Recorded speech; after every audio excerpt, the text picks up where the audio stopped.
How to make your logo types look better.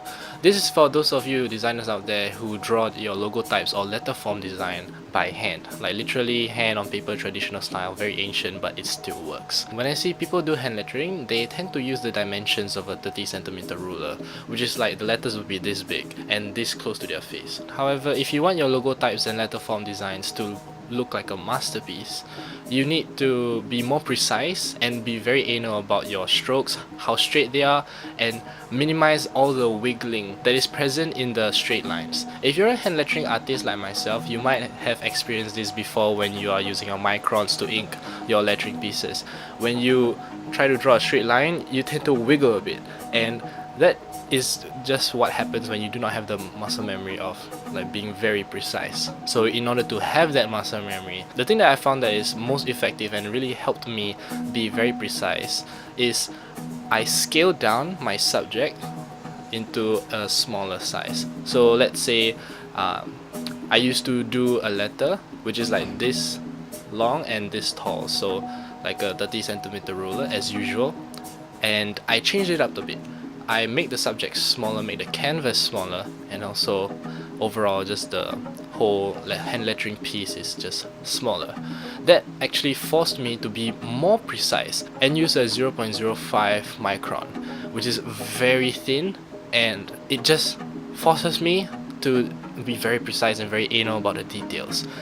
After practicing this method for like a few weeks, I find myself being very precise with a lot of logo types that I do afterwards. This method I found from Do It Young.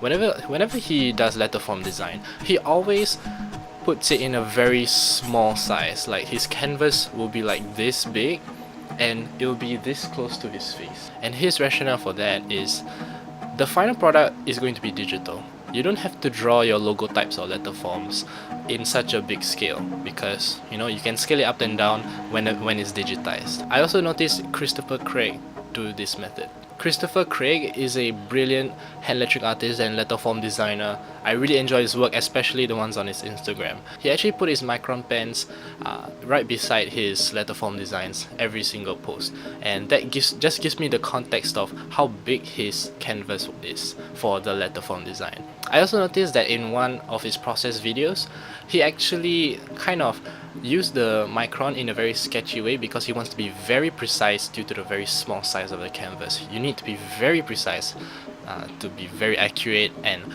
without any smudges and without any like wiggly lines in your final product. So in conclusion, if you're a hand lettering artist, if you want to create a more accurate and precise lettering piece and eliminate every single shaky line that is supposed to be a straight line on your letter form designs, scale down your canvas.